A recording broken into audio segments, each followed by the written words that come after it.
Hey everybody, welcome to another week of the Launch Sequence Podcast, episode 45, and we've got another three-person panel. I love these. It's a lot of good conversation. Today, though, I've got Execute and AstroPub with me, two fellow info runners, two fellow YouTube content creators and streamers, and some pretty fun people to talk about Star Citizen with. So thank you guys for coming in on such short notice on this weird Tuesday show.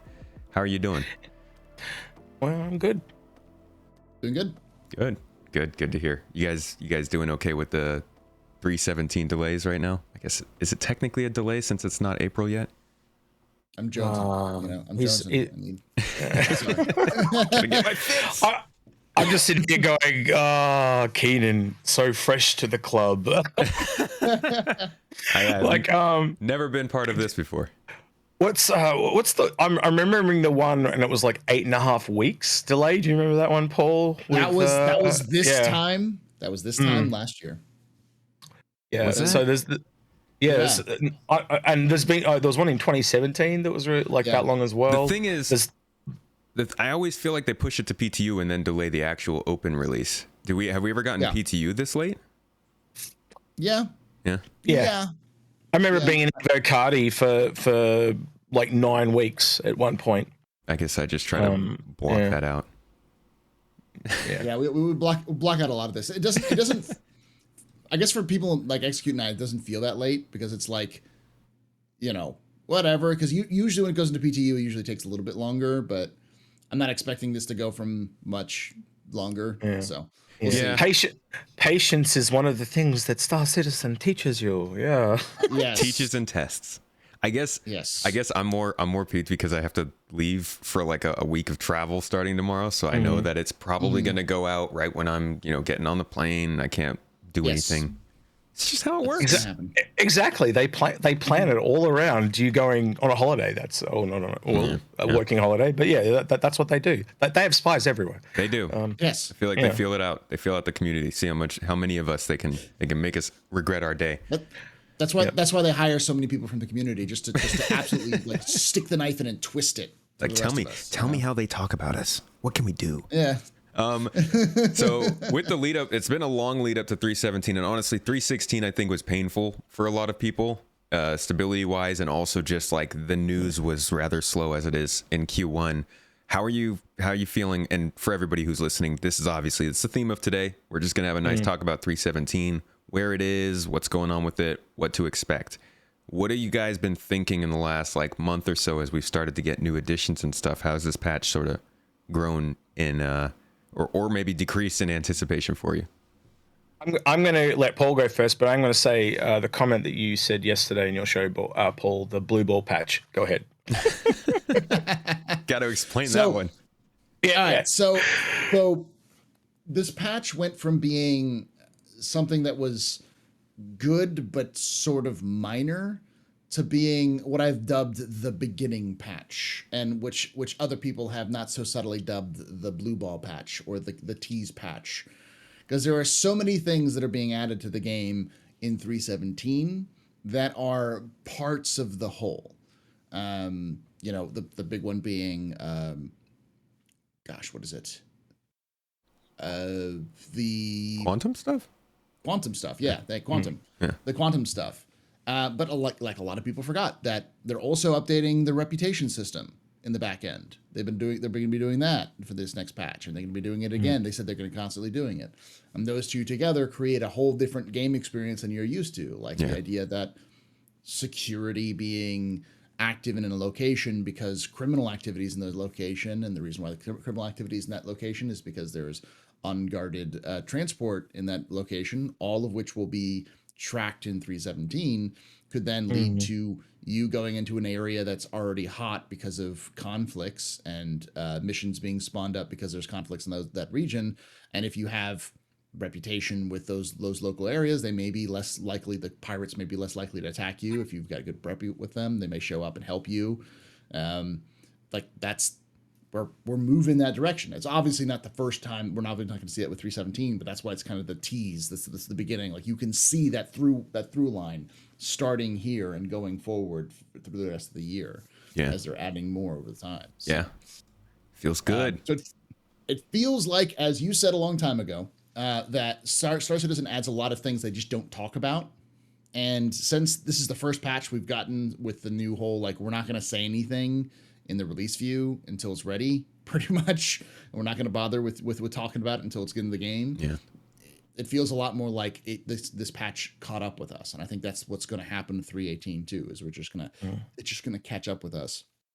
Yeah, it's definitely like gathered a lot. Like it's almost like a dragnet from Anniversary all the way to here. Like it's just picked up all these small little things that were dropped by that, and then just all the way along, it's picked up all these things. So it's got quality of life. It's got which is Quanta. You got ship-to-ship refueling. It goes on and on. The new faces. Man, you almost could sit there and just. It almost feels like it's got 3 patches worth of stuff, but they're all small improvements.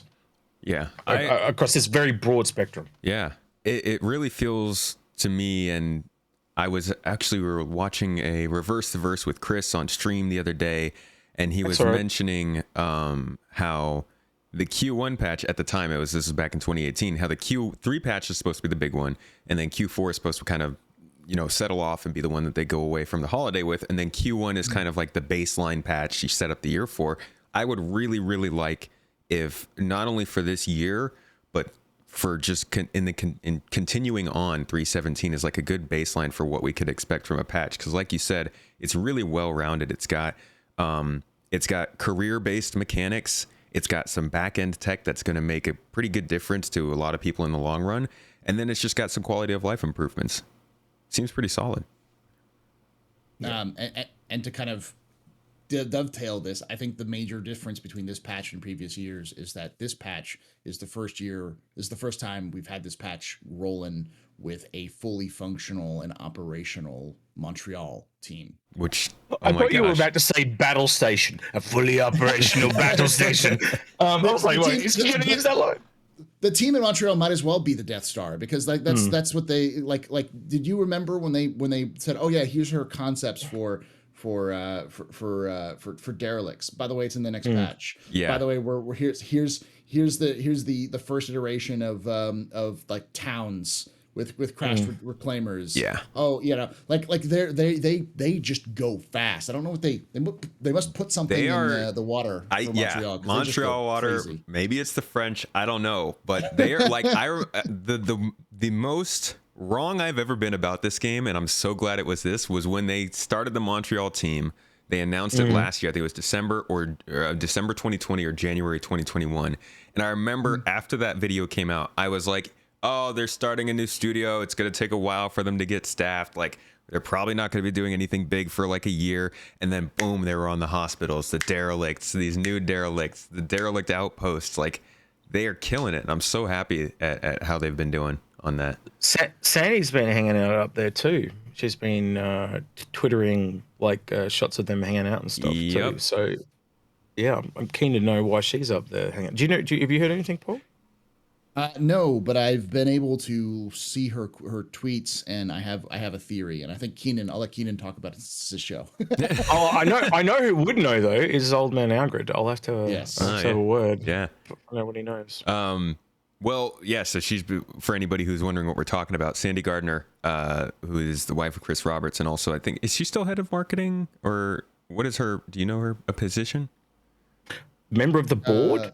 Board? Yeah, she's a member basically of the board. now. Okay, yeah. Well, she's up with what seems to be essentially the entire like administration team up in the Montreal studio, all meeting up, hanging out, posting on Twitter and all this stuff. Obviously, some some teases here and there, but they did release a video today that was looking into some of the new tech they were working on, which Paul was saying. This is the theory Paul was saying.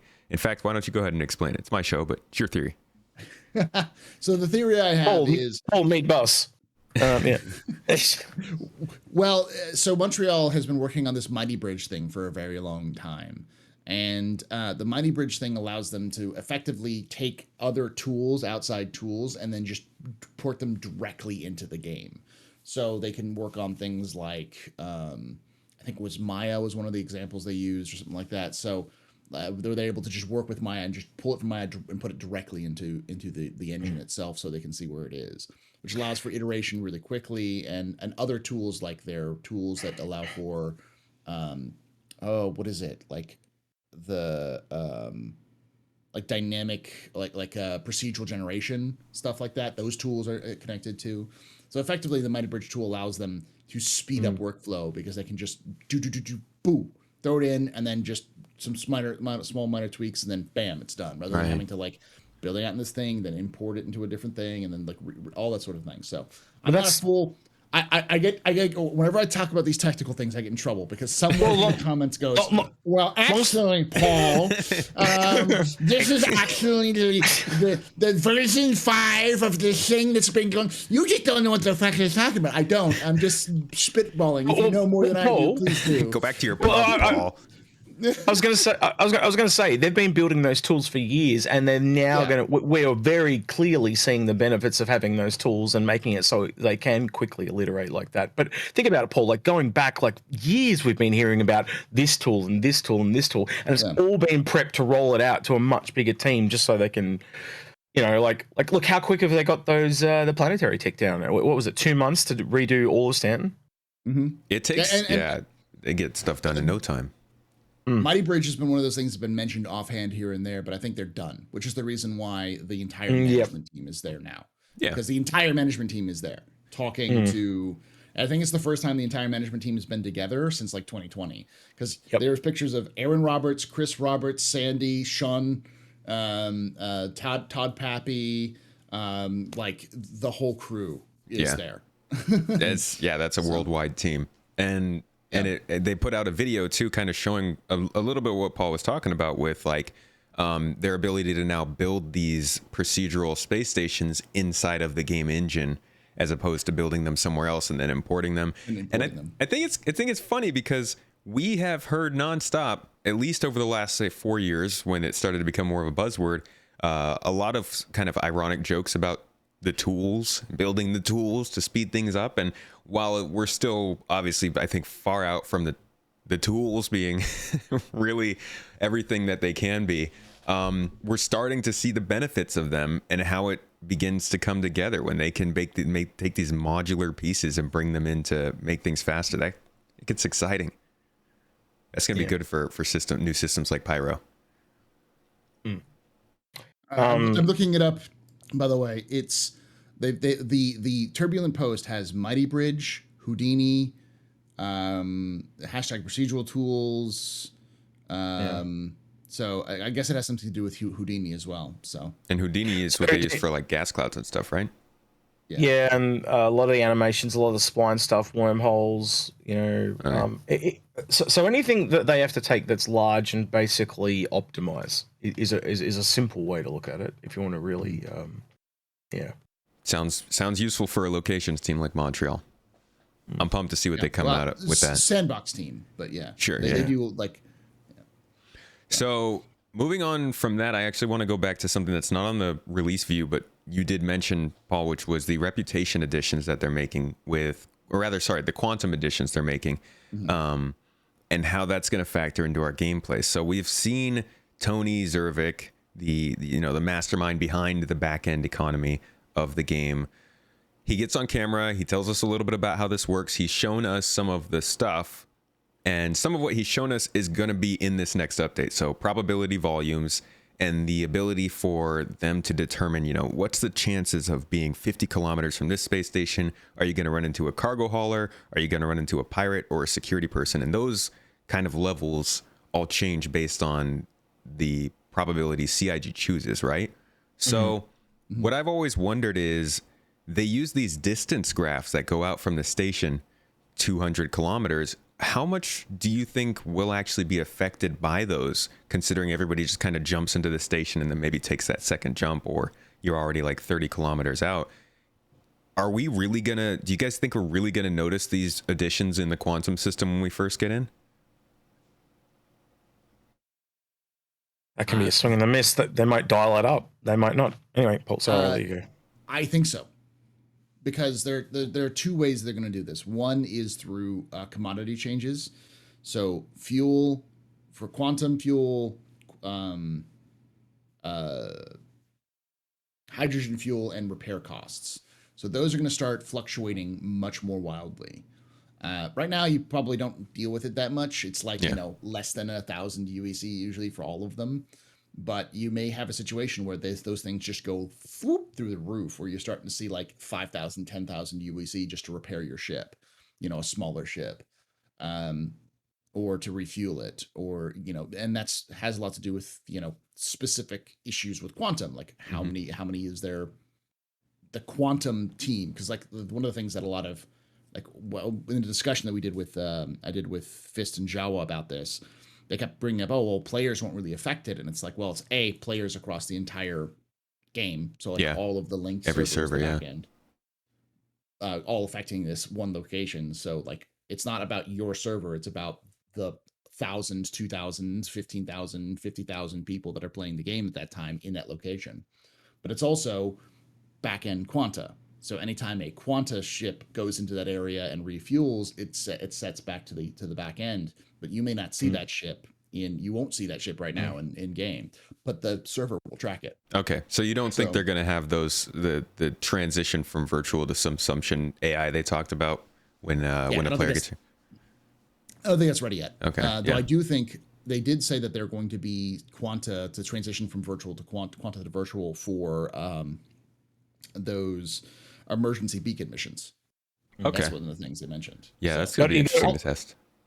Just to add to what Paul said, you got to remember they've said the simulation will be 90% of it. Us as players are only going to be 10, so we don't carry much weight at all. And think about how many people are on one system with 50 people at the moment. Like how much more full, so to speak, it will kind of feel with 90% more people. If they, I don't know, they're not real people, but you get what I'm trying to say. Like they're going to have way more sway than us, way more. And it'll be especially interesting to see how they decide to tune quantum, like what direction they decide to make it go in. Because if it's a 90% them simulation, will they just randomly decide that gas near Microtech gets more expensive, or is this going to factor into maybe the Invictus Week event or some of the other dynamic events that are going on? Like how much is going to actually be affected by this? I think you'd both agree with any new system they put in the game, they tend to kind of dial it up to 11. We got refueling coming in. So I really agree with what Paul just said about, the prices of fuel going up. And it'd be the same when salvage comes in and repair and all that type of thing. I expect them to turn those prices up to try and test out new systems. We've seen it time and time again. You can pick any system you've seen. Remember when they first brought in interdiction poll? Oh my gosh! Every 2 minutes. Yeah, every 2 minutes, everything would pull you out of quantum. Yeah. Oh man, yeah, that was annoying. You touched on the professions. You mentioned refueling, salvage, repair. Let's talk a little bit about those next. So the first one, refueling, is coming into the game, and as of this recording, this is the previous Tuesday to when it came out, they just released the refueling guide. And can we talk about now how me and Algrid have to make funny thumbnails? Because like I'm trying to keep up with the Joneses with you two, like just like that's. Hold on. Yeah, there's just so many. Like I just can't keep up with you two. It's crazy. So yeah. I want to I literally want to start making emojis out of some of them. They're that good, but it's all about. It's like a step up. I hit a new level of weirdness, and then I'll just sit at that for a little while, a couple videos, and then eventually I'll just go up, step it up again. Yeah, and people will leave in the comments like, "Why do you make these stupid faces?" or blah blah blah, and it's like because they bloody work, and you click on them. And because you just proved that they worked. Yeah. I also like a little shop talk. I like the kind of irony. So yeah, for anybody who's wondering, we're talking about faces being put on thumbnails for reaction videos and stuff like that. I like the kind of ironic humor of it, because I mean, after I take them, I look at them and I usually delete it because I'm like, nah, I got to do something weirder. You know, that's what he does, and I want copies of them. I want, give me. I'm going to build an album. So like when we're old and grey, and go, oh look, it's Paul. He's making faces. Like these are our memories. We need to keep that shit. It's actually kind of funny. The people who I let help me edit some stuff, or who edit some of the video stuff for me, have access to my NAS, to certain folders, and one of the folders has like a couple of folders deep. It's kind of hidden. There's just like this folder full of my facial expressions, and none of them have found it yet. I'm just waiting until I see some of that getting posted on the Discord or something. They're going looking now. Here it is. I got to change the name. Let me put it this way, just talking shop real quickly. For those of you wondering, my regular uploads, I don't do the faces. So like Captain Stable and Galactic Historian stuff, I don't do the faces. It's just for my live streams. You know, the office hour stuff that I do on YouTube. My regular uploads get about 2,000-ish videos, 2.1K. My live streams get on average 2.6K. So I get an additional 500 views just from funny faces. The face helps. And the ones that don't have the faces get comments from me going completely unwatchable because there's no thumbnail. No face. Yeah. It also kind of tells people that there's going to be a person in the video, you know, as opposed to it just being a B-roll video. So that kind of helps. Yeah. So anyways, the refueling guide talked a little bit about, well, it talked a lot about refueling.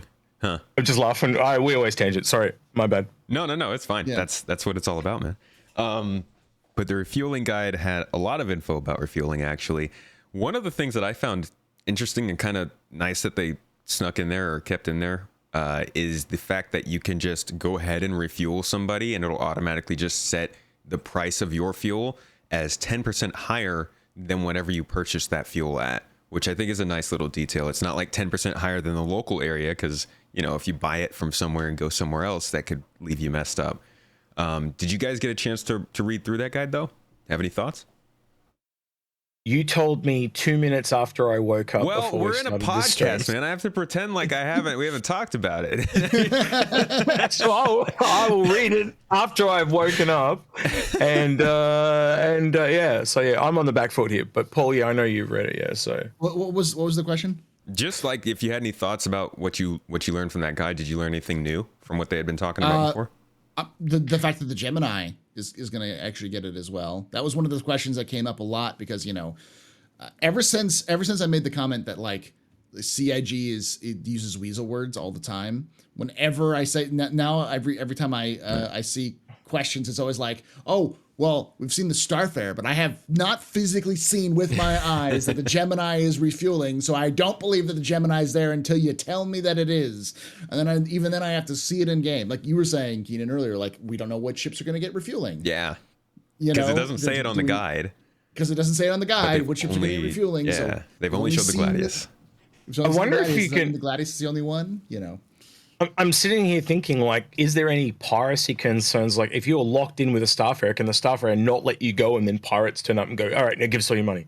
They mentioned that you can disconnect, and they have the whole payment system in escrow so that, you know, if you do disconnect, that money just gets straight refunded back to you and all that. So it's nice. I feel this feels more tier 1 than tier 0, and I think it's kind of part of that push that they've been doing to let these new features come in a little bit more polished, because some of these features are things that likely either would have been added after the Evocati stage, kind of like the things that were added in inventory, or they just would have come at, you know, the next update.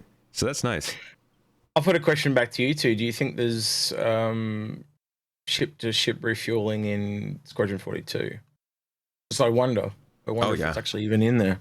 Right. I mean, it's got to be there. It would make sense. Because they have you doing all those long-range missions in the Gladius.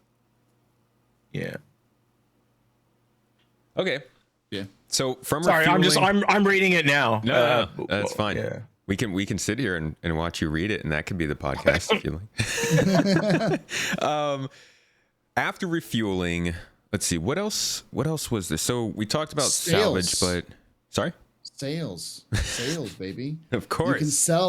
You can sell back all of your loot. Me as a loot goblin loves the fact that you can resell all of the loot. Yeah, so that is pretty big.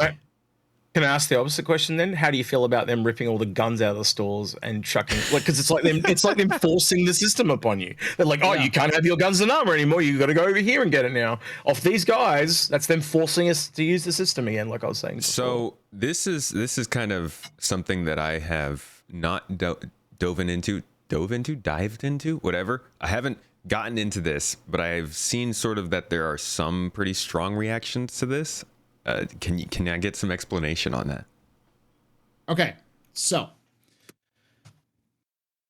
in a leak, they said that to make the loot table, like to force people to go looting more, they've basically stripped out of all of the shops all sniper rifles, all heavy weapons, all light machine guns, and like basically everything but shotguns, pistols, and assault rifles and SMGs. Yeah. So everything else is removed from the being able to buy. So you have to go out and find those weapons to be able to have them. And the anger is kind of just that it feels like they're forcing people to lose the weapons they like, so that they can. Yes. Yeah. Especially since, like, you know, you have to go find it in a loot table, and the loot table's not always good, and then sometimes you pull the weapon out and it disappears. Yeah. And, yeah. Not to mention the bunker missions are basically the same mission in every single damn location. Yeah, like, they are. Yeah. Well, I hate to be that guy, but like they do need to test it, right? This is going to be their patch where they go all in on it and sort of. I understand the saltiness from FPS players. I do, I really do, but I'm a smuggler, and smuggling has been garbage for like 2 years. And trade has been garbage for just about as long. So if we have to suffer through it, then for the sake of testing, then, you know, welcome to the club. All of us are having to suffer through it. The only people who have it good are miners. They get all the benefits. The rest of us just get dog scraps. Until you ask them about scanning asteroids. Oh yeah, that's a bug. That's not like a. Fair. Removed from the game because we don't know what we're doing yet. Yeah, they got all their well, not all their gameplay, but they got a good loop going on. That is a bummer. It's definitely annoying, especially if like the FPS gameplay was all you did and you had a specific weapon you like it. Now you're gonna have to go like scourge the place for it. But I can't help but you know, they don't really have the systems in place, I guess, to look at this and say, maybe this will cause players to start collecting, hauling, and selling the supplies themselves. Is that too much to hope for? Because we don't have the beacons. We don't really have a great way of holding people accountable. Is that something you think could change at all with item rarity? I think it's designed to make people more value their lives more. Yeah. You know? Okay. Because like before it's just like, just kill myself. I'm going to fast travel out of here.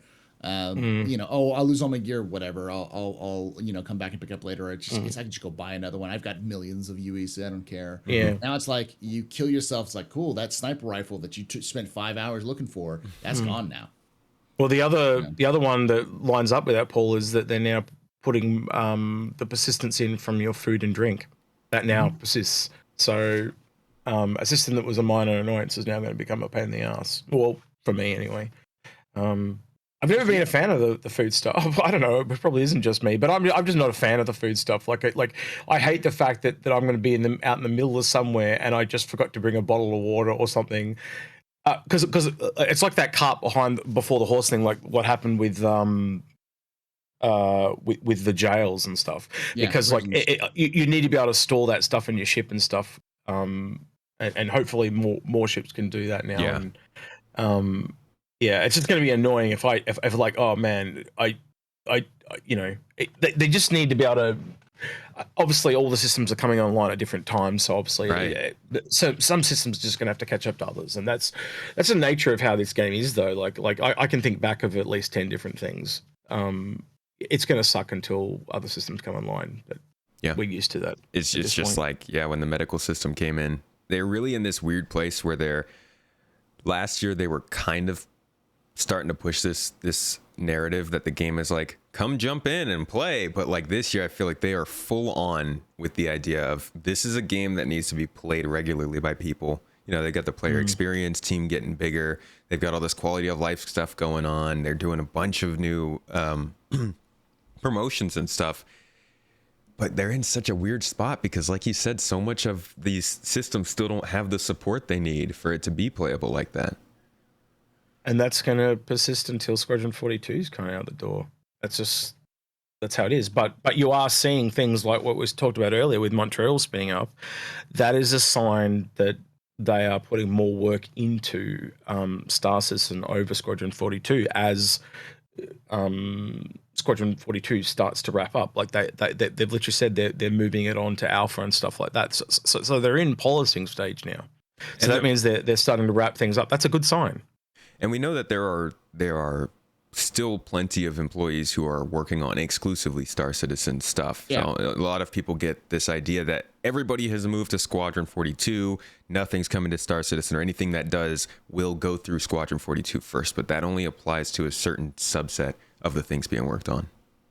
It's a lot of stuff that people are looking for, like salvage and gameplay, but that's only, and even then, even if it goes through Squadron 42, it's not like it has to come out in Squadron 42. Like, it's not like Squadron 42 has to come out before salvage comes into the game or bounty hunting gets in the game.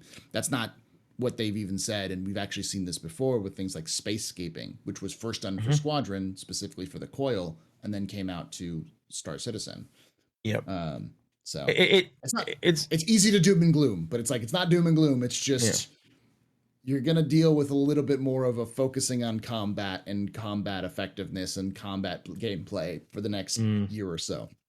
Yeah. So, it's also like different teams work on different things. So like one of the first groups that start to move over or move on to a new project would be designers. So as less designers are needed because the systems have been flushed out, but now programmers and artists are, and then the artists move over and then the programmers move over. That's really clear to me why we're seeing salvage, because there was designers that had time to work on salvage. It's that simple. And we'll just see that more and more as people are able to either move between the two or fully move over, Yeah. And that's just going to be, that's a good thing.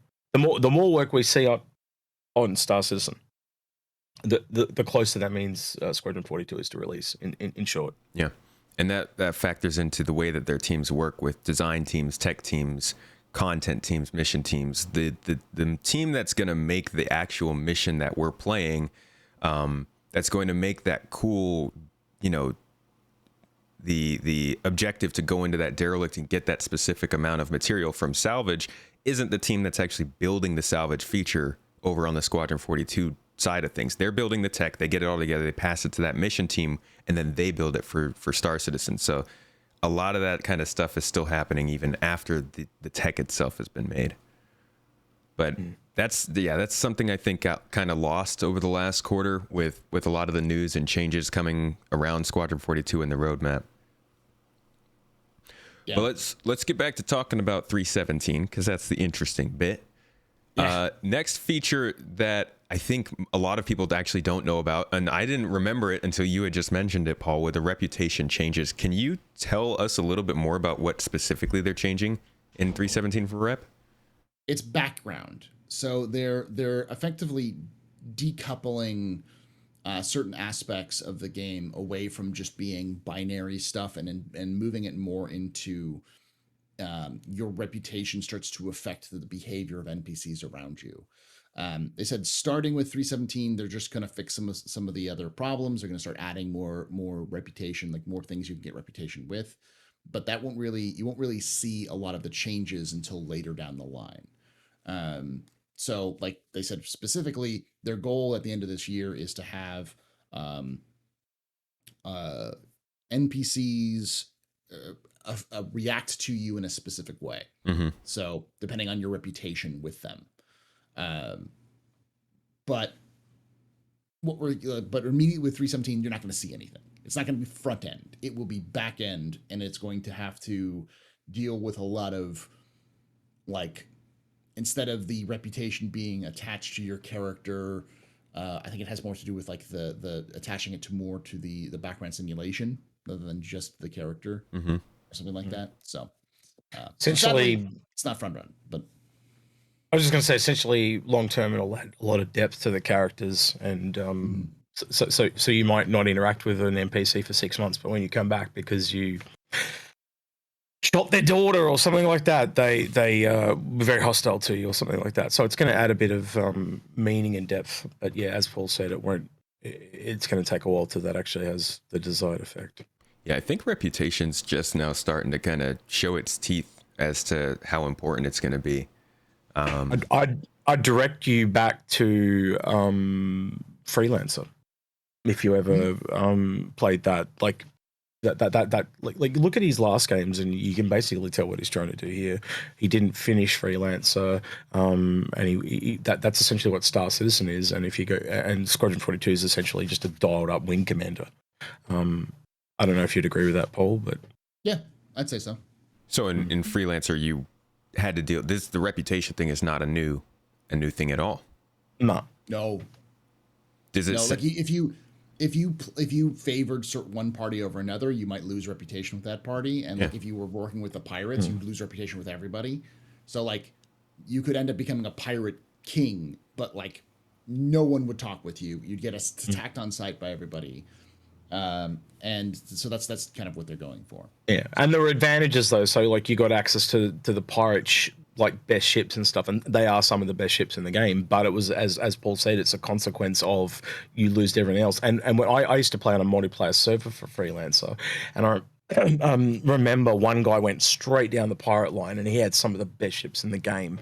But he couldn't get access to a lot of the other weapons and repairs and stuff. Like he had to go to very specific areas to get repaired.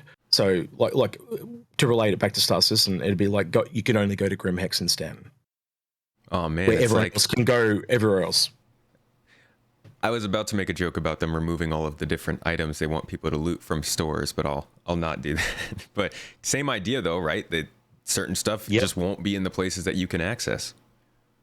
The systems are all tied in together. If that's what you're trying to say, I think that's what you're trying to say. Yeah, they're all integrated, and reputation will cross all boundaries, so to speak. It's going to dictate what you have access to. Paul, I think you were the one who had I'm sorry. This was a InfoRunners discussion about the possibility of reputation either complementing strongly or just straight up replacing crime stats. Was that either of you that was in that conversation? We have had too many conversations. I do not remember. Well, the idea was just that the reputation would be used as a more kind of variable way to track your relationship with whoever was the security in the area, instead of just saying, boom, you've got a level 1 crime stat. Instead, it would be kind of like a gradual thing with the reputation. Yeah, I remember talking about that, but I can't. It's been a while. Yeah, but yeah, you are correct. It's not, so essentially, it's not. It won't be this. It won't be so linear. It won't be just like 5 stars. It'll be this. You can accidentally shoot. Like when you do the bunker missions at the moment, if you accidentally shoot a guard, you're instantly crime statted. Yeah. But it would allow you to go. Oh, you'd lose a little bit of rep, but it'd be like, oh. Shit, sorry, I didn't mean to. You don't immediately get. But they'll question your sanity, like things like that. That's how it should be. Yeah. I just hate how like I will accidentally park somewhere and they'll just go from giving me a warning or a fine to just shooting me. I'm like, okay, chill, guys, relax. I haven't seen a new player because of things like that not end up in prison in their first PlayStation. I was with a guy, and he was in ArtCorp and he hit the ground. Crime stat.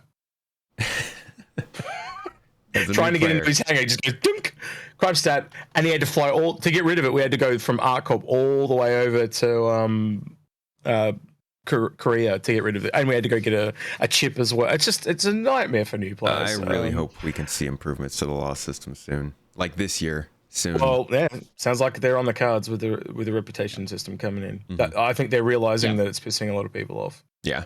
Yeah, I just did a review, by the way, just real quickly, looking through the stuff. 317 stuff is all going to be, the tools are being added to make that happen. But the discussion of crime stats moving away from the CS to being more reputation based, that has been my biggest pet peeve. It has been my biggest problem for so long, which is I am absolutely against GTA level crime stats. And I've heard so many people say, but Paul, how will they be able to tell how will people be able to tell like their crime stats? And it makes sense to have global crime stats because if you break the law, you break the law. It's like, no, because if I break the law in Stanton, it's not run by the UEE fully. If I, break into someone's house and steal something in real life, I don't get charged with federal crimes. I get charged with local crimes, at worst state crimes. And that's the way the system should work, is based definitely. off of you're different. Like if I get caught smuggling into a small community in the middle of, say Hurston, I shouldn't be popping up on the UEE's most wanted. Right. I should definitely be hunted by Hurston, but not by the advocacy necessarily. Yeah. And that's the kind of the thing that I'd like. And I'd also like players to have some skill. Like if you forget that you're wanted in a system because you've been away from that system for so many years, and you show up and suddenly you start getting pulled over, or getting attacked, and you go, oh right, I forgot I committed murder here, I got to get out of here. I'd also like to see, and I don't know if they'll go to this depth, but like if you come back and you've aged, they can't tell it's you straight away. That'd be kind of cool. But there's definitely going to be a level of depth to it, like that. Paul knows more about this stuff than me because he's the law guy, but they've talked about in the past that the different sets of laws for different systems, obviously not just because it's let's just look at Pyro versus Stanton, because they're more lawless, they give less of a shit in Pyro than they do in Stanton. And it's going to be the same. You maximize that out of all the different systems. You might be in one UE system, and it's very different to another UE system because the particular guy there just doesn't give as much of a crap as, say, they do in Terra, for an example. Yeah. And that's going to be really interesting, having to learn the local laws for every single system, where some guy might just come out and go, all right, I'm going to make that certain cargo illegal because that's interfering with my business, and he might just be biased to it. Like he's the only one that can deal with that cargo because he's that local guy. But in any other system, you can do it freely. So there are going to be like things that keep us all on our toes and make it all that more complicated. That's going to be, learning the local laws of the places you go is going to be so much. I mean, I guess it won't be a problem for most of the community since people generally aren't like doing crazy things constantly, but for somebody who maybe straddles the line a little bit, maybe the mercenaries or smugglers, that's going to be a lot of work, especially if you're passing through different systems to complete a job. That's going to be interesting. If you're going cargo running and you're going across 4 systems, you might have to go around the long way because you just can't go through that system because they'll want to take your cargo. Right. That'll be a thing, I'm sure. Yeah. Speaking of cargo hauling, why don't we talk about the hull coming in the game? We can jump onto the ships that are planned for this patch. And to be quite honest, I guess we could talk a little bit about the Cargo Refactor. We don't know much about it, but the hull depends so much on it. And even then, it's still here early. Well, it has a lot to do. It has a lot to do with the fact that the Hull A is can land with its cargo fully extended. Yeah. So it can still technically work. Yeah, it's a what is it? Not the Mule, the raft situation where the raft doesn't have its full loading and unloading capabilities, but it technically can still function. So, so can the Hull A. So which I guess that argument works for the 400i as well. Yeah, I think me and Algrid actually had our first argument the other day in an episode because we were talking about the Hull B and we were remembering different things, because I remember it can land, and he's like, no, it can't land with cargo. And it actually popped up in the Discord, and literally, like, you're both right. And it turns out, like, initially it was yes, and then they were going to change it, and then the Q&A came out, and they've gone back the other way. So over the time, they've flip-flopped all over the place. So, it's a bit hard to cover, but the whole A. Sorry. I was gonna say, but the whole A is one of those situations where you don't need the cargo update to function. However, it is allowing the important thing about the whole A is that it shows that the transformation of the hull can work, because that was the big thing, was the spindle. Yeah. Can this when the ship is condensed, it's fine. And then when you extend it, can it still have its zones that it's proper and all that sort of thing? And that only gets more complicated as we go up hull series as well. The whole I don't even understand what, like, I can't fathom what you're going to be carrying with the hull E. And you're going to be carrying so many different things, but like the amount of material that one person, or I guess a team of people, are moving with one ship is insane. They literally said the cargo will be more expensive than the ship that carries that much. God. I remember. Do you remember back in the concept poll? That was one of the things they talked about a long time ago. I think for me, the real connotations I'm looking forward to with the whole series coming in is the external cargo stuff, because like like John Cruz said when he talked about the hull, for its size, it carries more cargo per ratio, and that'll go up with all the whole series. But also, they're the most common ship in the game.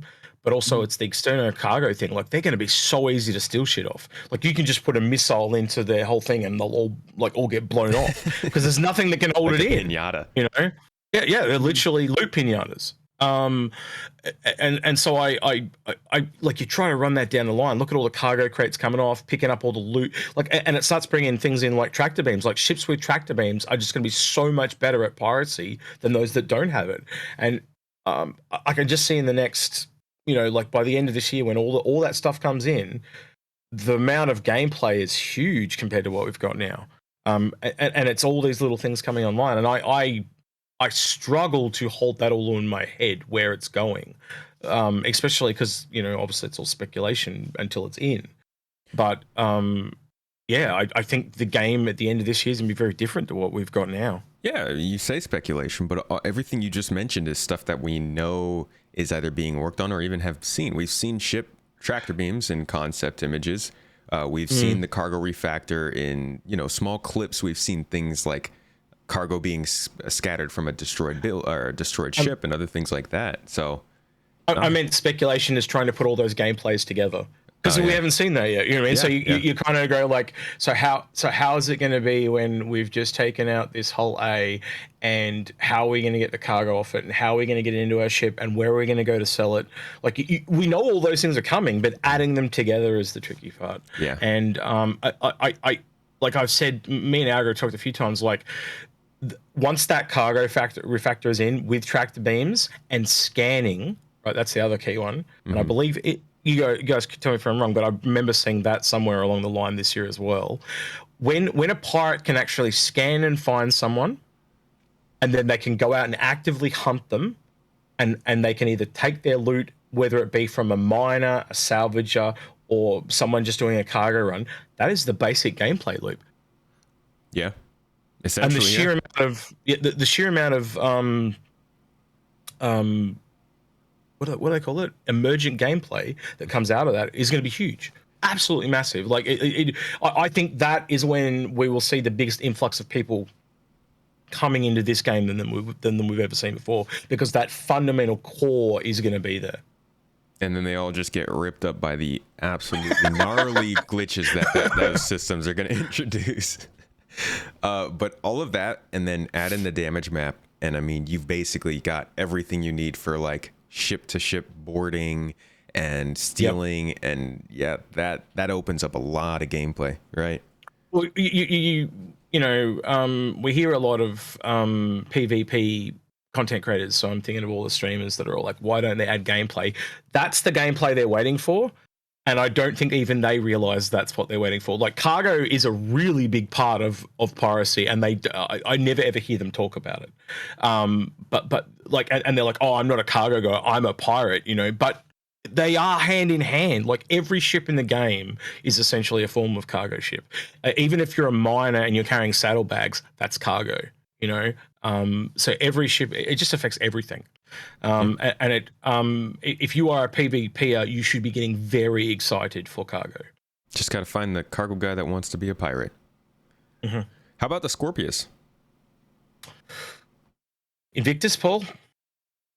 Yeah, I think it's Invictus. We're not going to see it. It's still on progress tracker. It's the sprint isn't finished with the progress tracker. So Yeah. So it's disappointing. It annoys me. I mean, I know, they need whatever new time they need, but we were seeing that ship so far before the whole A, so it's just kind of. Well, you've kind of just reminded me. 3.17.1 will be Invictus. Yeah. I think we have 2 of the ships. I don't know what the third's going to be, but in the files they found knowledge of a Drake Mule. I think we're getting our utility truck. Yeah, I don't know. What do you think, Paul? It makes so much sense for us to get a cargo focused ground vehicle.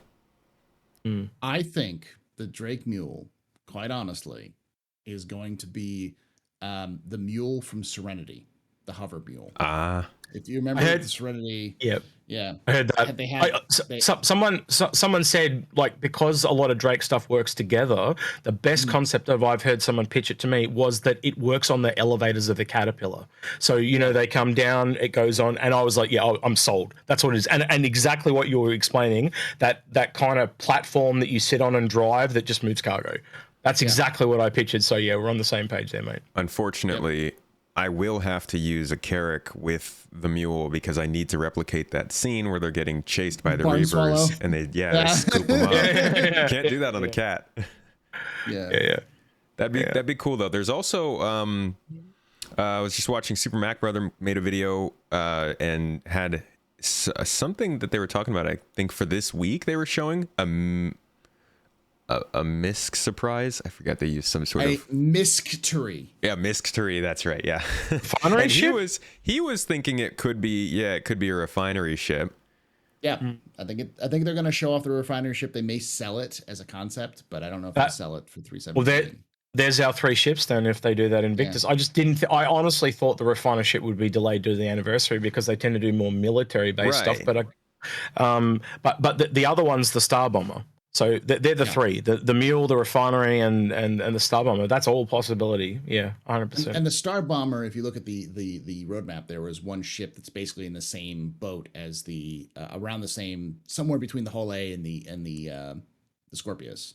That says it's still an unannounced ship. There's no way that's the refinery ship. Okay. I think the refinery ship is definitely a concept, and then that would be the bomber. Yeah, the one and again. We're not psychic. We're not getting secret messages. CIG just makes every concept at every kind of with CitizenCon they show those like 4 or 5 concepts and say you vote on it.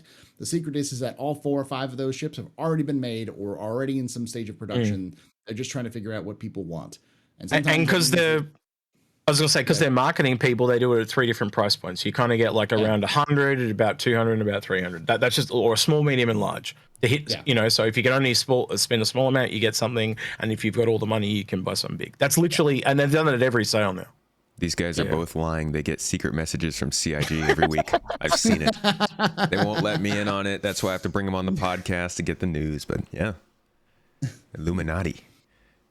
So the Scorpius Invictus, Hull A317, those are our 2 ships for this patch. What else are we missing? We've got some location updates, right? Yeah, go ahead. I just going to say, with the Scorpius, do you think the X-Wing up here will drag anyone in? I'm just curious. Oh, yeah. I mean, it's a cool ship. I mean, that's literally its appeal. It's an X-Wing. Whenever you hear anyone talking about the Scorpius, all they say is it's an X-Wing. Yeah. They're waiting for their X-Wing. They're waiting can't even get away from it. I honestly, it always reminds me more of the R-Wing from Star Fox, but I realize that that's pointless. So I'll jump on the meme train. I've used the Star Fury from Babylon 5. Right. Yeah. It's in my yeah. So I can't tell you where I heard this, but I've heard it somewhere between the Hurricane and the Vanguard. So it's like a more armored Hurricane. I thought obviously armor's in the game yet. So yeah. I thought it was supposed to be faster, but I guess you can't really be less armored than the Hurricane, right? That thing's supposed to be a glass cannon. As they liked that term for a while back then. It is kind of, it's interesting though with the guns on the wings and how often wings break off in this game. I don't know how useful that's going to be. That could be a real downside to that ship. Yeah, but you got to blow off all 4 wings, and you can still blow off wings off the. You can shoot guns directly off a Hurricane. Like, think about it, as it flies in, it's got size 4 guns that can just be blown straight off. And I have lost guns off a Hurricane. Yeah, like I mean, off the turret and off the front pilot as well. So I don't think it's that much different, really. I've lost guns off the Hornet, off the Super Hornet, and it very quickly makes me want to go back and repair. Yeah, but I think that's a part of it. Like, and every ship's going to have strengths and weaknesses. But like I get, we get grilled in the comments a lot in the Infrunners videos when we bring up armor, but like it's not in the game. So how can you tell the effect it's going to have until it's in the game? That's fair. And I get grilled all the time for it, and I'm like, open your eyes, please. Like we just don't know. Like, it's not in there. So you have to take that into your account. Like, what is that difference going to be between a Hurricane and a Scorpius? And I get that a lot, and they're like, well, the turret on the Hurricane heat's better. Yeah, but it should be, because the Scorpius has got armor. Yeah. You know, and until it like, and I honestly don't quite know what the delay with armor is, Paul. Like, I've never really been able to put my finger on why it's not in. You're going to salvage, okay? Yeah, it's okay. because they've said already, and one of the things that's important to remember is that I think it was either Sean Tracy or Todd Pappy at one point, or even John Crew. I think it may have been all 3 of them talking about it at one point, like during one of those ancient updates that we used to have. The patch, the pillow talk, where they would talk about it. They mentioned something about like just going down the list of the amount of damage states and damage types they wanted to add. There was like something like 80 different damage types that could exist in the game. Gosh. And then they'd have to calculate damage type, the trajectory of those types of damage for each ship, for each like type of, and there's something like 100 something like types of things that the hull could be made out of: aluminum, titanium, steel, other things that they were going to use. And so each of those would have different effects with the different damages, and they have to calculate all that. And that's why they were like, it's going to take us a while to do that full thing to make it work right. And of course, that doesn't make any sense to do that until you have salvage in, so that you can have deformation of the ships and actually be able to do things like blow holes into ships procedurally, which is something they said they'd never do, and now they suddenly say they seem to be wanting to do. So, hence hole stripping. It just reminded me too that there are different ammo types coming this year as well. Yep. I totally forgot about that. That's not even mentioning the ammo types, and I'm sure there's different ammo types for even energy weapons, different types of energy, like low energy, medium energy, high energy settings, and all those sorts of things. So, and it's like, how are you going to balance that? You can't. I think that's kind of. I think that's the thing. If there's so many different things, they don't need to balance it, because you just never know what to expect, and it'll probably mean the generalized stuff is king. But like, if you come in with like this really obscure loadout, and they are, as long as there's no meta. I mean, obviously it's going to be a meta, but as long as like it's not meta dominated. No, but I think that's what it is. Like, if you come in and you stay generalized, and they come in with something that's X, and you can't cover it because you're just so generalized it does too much damage to you, and then you counter that, then they change to something radically opposite to that. You can see that it's a shifting meta essentially. Yeah. Mm-hmm. So it's not like the next patch comes out. It's like, I've gone into X, so you go into Y to counter me. So it's this constantly shifting counter. I think that's what they're going for. Which is fast paced considering how I think slow the game is going to be in general with the risk involved. Well, even that, even within a small attack fleet, you could have a guy that's got loadout Y and it's tailored at this, and then this ship's tailored at this. So you can go, right, this guy's got this. You need to focus on him because he's going to shoot the shit out of me. Yeah, that I get. It's also important to remember that they won't balance it necessarily according to, because right now the biggest problem is that everything is damage pool, but they've even said that they want, this is like 317 is the beginning of this, and as they go down is the moving away from the ships being damage pool and more away from time to kill to time to disable. Right. Yep. And that's the big thing. Yeah. So. Well, we're coming up on the hour here, and I wanted to end off with one more question to you guys, kind of, I think, one that a lot of people have on their mind and might not have any big sort of major answer to it, but just want to hear your thoughts about it. What do you guys think is taking them so long on getting 317 out? Good question. A lot of moving parts. There's a lot of pieces there. It could just be. Yeah. Go ahead. We're in a weird transitions. We're in a transition from the way they were doing things in September to where they're doing things now. And there's a lot of people moving over to other positions who they're different. I know at least one person who was from the community who was hired recently for the experience team. Yeah. So there are multiple people, there are multiple moving parts that are going on. But remember, back in September, they said that they're going to start doing the whole switch over, where some teams were moving into Squadron 42. Yeah. That doesn't happen overnight. And anybody who has been in part of any project or any part of team knows that it takes some time to, once you've moved over to a new part to get up to speed to where you need to go, to talk with people, to know these sorts of things. Some teams are faster than others because of, it depends on the sizes and all sorts of things. So I think it's just beginning of the year, they had a month delay, a lot of other moving parts, and it's just going to take them time to go through it. I mean, they released the Evocati earlier than they've ever released it in my experience, from this time period. When was it out? Because it was out in February, maybe like early March. I can't remember exactly when it was released, but it was released within like 2 or 3 weeks ago. Okay. So it's not been in February. It's been in ETF for very long, but it was before that. It wasn't released into ETF until like now. So I'm kind of hesitant to bring this up because it sounds a bit negative, but also I've heard a lot about it's at the start of the year when teams are being built. There's been a lot of poaching. I've heard a lot are leaving CIG and going to other studios, so that could have a knock-on effect as well. Obviously, yeah. Because apparently there are other studios that pay a lot better in both Montreal and Manchester. Where the studios are located, there are a lot of other studios around them because of those tax breaks and stuff like that. So, I don't. Obviously, we're never going to hear about how many people have left or come and gone. But a lot of the better people. The example I would use is that concept artist lady. Do you remember the one that did the MSR and all that, and she moved on? So you get new people that come in, they're new to the industry, they kind of level up inside CIG, but they just get a much better offer, so they leave. Like, people are going to go where the money is. That's just part of it.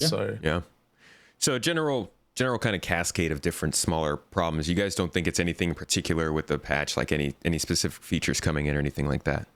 Well, a lot of moving pieces, as I said. That obviously. Go ahead. If there's to be one feature, it was going to be the desync, which we haven't even talked about. The desync fixes. Right. That requires an extensive amount of testing. Not to mention things like doing that and then also adding clouds to Hurston, which is something they did for testing. Like, we didn't even mention that either. Like, there's a bunch of small things like that which will affect performance. And CIG is very, very hesitant to add anything that will knock on performance if it doesn't actually advance the game. So it is. This patch is different too, because, like, I don't know, I'm just going to be very general and vague here. You might get like 5 kind of biggish type of things in a regular patch. This one is more like 20 to 30 really lot smaller things. So there's a lot more moving parts, so to speak. Yeah. And they've all got to be integrated and working. Okay. So just to touch on what you mentioned, there are a few things that we haven't talked about here. Do we want to do a quick lightning round and mention the different last features coming into 3.17? So you mentioned the fix, the desync fix. That's gonna be a big one. We also have the weapons rebalance. We have the key binding for air traffic control. What else is there? Clouds on Hurston. Yeah, the clouds on Hurston. That's confirmed to be in? They've tested it. I don't know if it's going to make it into the PTU or not. Okay. You got hospital at Hurston's coming in as well. You've Deus got Ex looking place. The docking stuff at Crusader, so you can dock the biggest. God, 890 jump. How long is it going to take getting an 890 jump to atmosphere from? Wait, is that also something that they were saying they were going to try and get in 3.17? I don't know if it was in 3.17. They mentioned it, but I don't know if it's to be in 3.17. It might be 3.18. Yeah, right. They haven't mentioned one way or the other. So, but it was on Inside Star Systems. So I'm assuming it's 3.17. I'm assuming. That is a big assumption on my part, though. Always a dangerous thing to do with Star Citizen. Yeah. Yes. Coffee vendor has mentioned in chat is also a thing. And the clinics actually are something that I keep completely forgetting about, that they're changing up the clinics. Have we seen much of if that's actually going to be a major change, or just kind of a couple colors here and there or something? What did you mean that change? Yeah, you're talking about the like hospital clinics? Yeah, like the medical, the space station clinics. They're adding variety to them. Yeah. Actually, I think one of the best things they could do is have some kind of waste system where you can drop off your gowns. I think that would be a really good thing. Well, I think people will just start selling them now once the selling system goes in. People like I've seen people literally going around to clean up servers, and they're just standing at the elevator picking up all the gowns. Got to find some use for them. But that is Alpha 3.17. That's kind of a little preview of it, everything that's coming in our rambles and jambles about it. Did you guys have any other words you wanted to say about that? About the update overall? It's going to be good, but it's not going to be what you want. Yeah. It's going to be enough. It's going to be enough to let you know that it's just a taste of the future, but not quite what you're going to, as always, you've been wanting to play the game for. So yeah, I think people will come back for a couple of weeks and dip their toes and just as it is, and they'll move on again and wait for the next one. Yep. The refueling, I think, will be interesting because that's probably the gameplay highlight of this patch.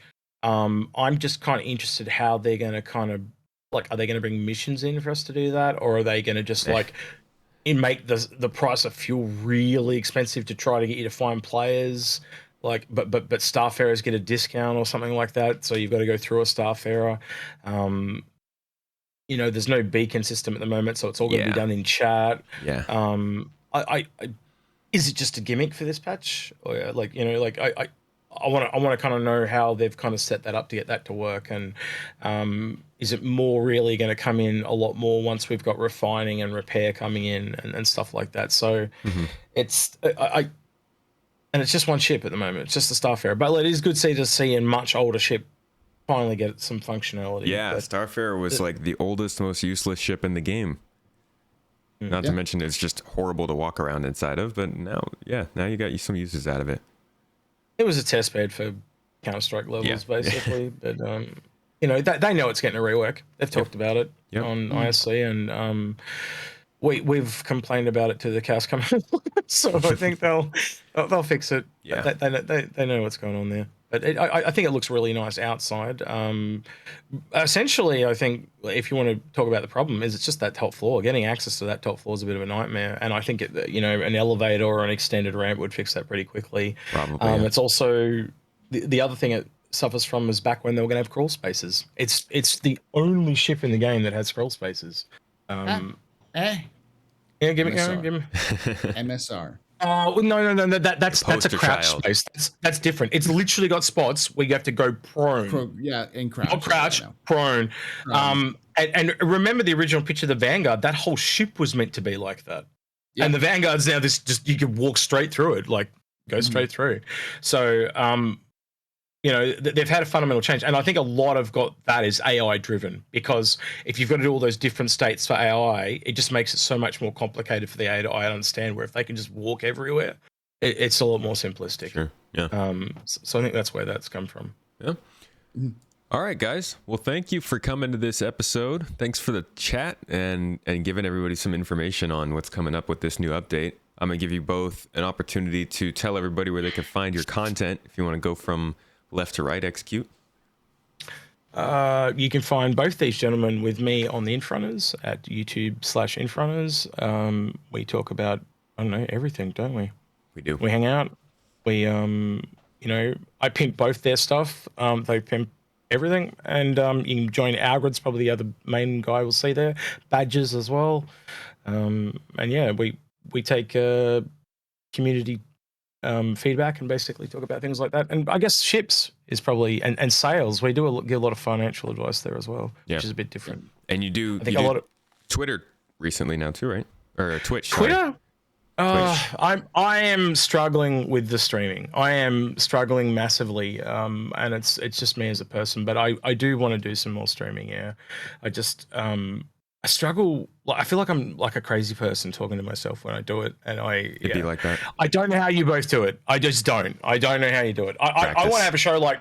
I have a show like Paul's where he just sits there and talks for 2.5 hours, and people just ask him questions.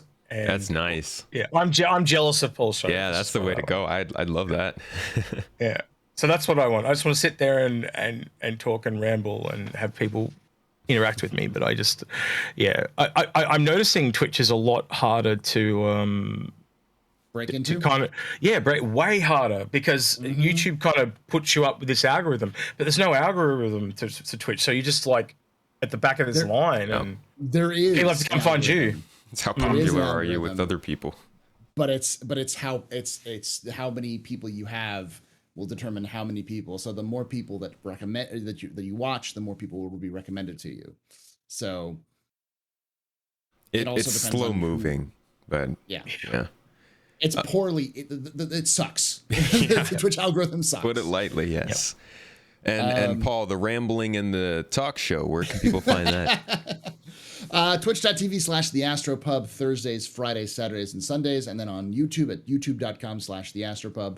You can find my office hours content where I do every Thursday at 9 p.m. Eastern. I do it on both YouTube and Twitch. It's kind of I take questions from the chat. I usually have some segment to talk about, usually something to do with lore or recent news. Sometimes I find something interesting and go, hey, let's talk a little bit about this misconceptions and such. I also do 2 different talk shows. One is, podcast things. One's called Lore Citizen, where I talk with various people about specific parts of lore. Sometimes you'll see Keenan on there. You'll definitely see Algrid and Jail on there all the time. Then I also do a podcast where you'll see Execute and Keenan both on there called The Captain's Table, which is where a podcast, a talk show where I sit down and talk with people about Star Citizen just in general. Take questions from chat as well. And lastly, of course, you can catch my lore content called Galactic Historian on YouTube, where I talk a lot about Star Citizen lore and other lore. I'll probably do a little bit more about Starfield as that gets closer, but mostly Star Citizen right now. So if you want to know things about ships, where they came from, people, where they came from, why things are the way they are, and various other things soon to do about like systems and the like, youtube.com/TheAstroPub. Can you tell, Keenan, that Paul has a marketing background and can sell himself heaps better than I fucking can? Like, look at that. Like, I can't even rehearse that shit. Like, I was gonna say, Paul does this. Paul is used to this. Paul, can you now do that just for interest's sake? Right. Do that for the Infrunners, and you watch how much better he is than I am. Come join us on the Infrunners, where we talk about ships, why you should buy them, why you shouldn't buy them, why you should melt your fighters, because fighters are garbage. Never buy any ground vehicles, and more. Do you want us to help you out with your fleet? Fix my fleet. If you want to come watch about the various different aspects of Star Citizen during the major events like Invictus and IAE, we got you. Every day during that week, we will tell you about the what to buy, what not to buy, and so on. There you go. Come join Space Tomato and his reactions to all of the various content that comes out with Star Citizen. You want to be up in the know about all of those things? You can come join, especially his funny facial expressions. Join him live as he tries with the. That's why they come. As he tries and fails to play Star Citizen with many of his own viewers. Join the fun in the garden today. You need to start doing like Fiverr ads for other content creators. I don't have the smooth voice like Keenan though, or the person who needs to do the Fiverr ads is Dig that, because Dig is the one who can do the voice and the marketing. Yeah, Dig that's got that. So. Yeah, he definitely does. Hey, we've actually now I think about we got to redo that show with Dig that we did. Like 3 months ago, but I'm not good at selling myself. I'm not. I'm more concentrated on the game as a whole. So I don't know. I've never been good at self promotion. I've got this. It's a personality flaw that I have. It's fine. It's fine. You got to break through that insecurity. Just know that people are going to hate you no matter what you do. So just sell yourself as best you can. Well, either way, we've got all the links for both these guys down in the show notes or the video description, so you guys will be able to head down there and check out their content. Of course, remember that Execute is the head of InfoRunners, not AstroPub, even despite that amazing marketing. I don't even consider myself the head of it. Like, I just kind of fell into that role. Like, I kind of took it over from Cat Wrangler. Yeah, Cat Wrangler. That's what he is. He's the Cat Wrangler. Cat Wrangler. There we go.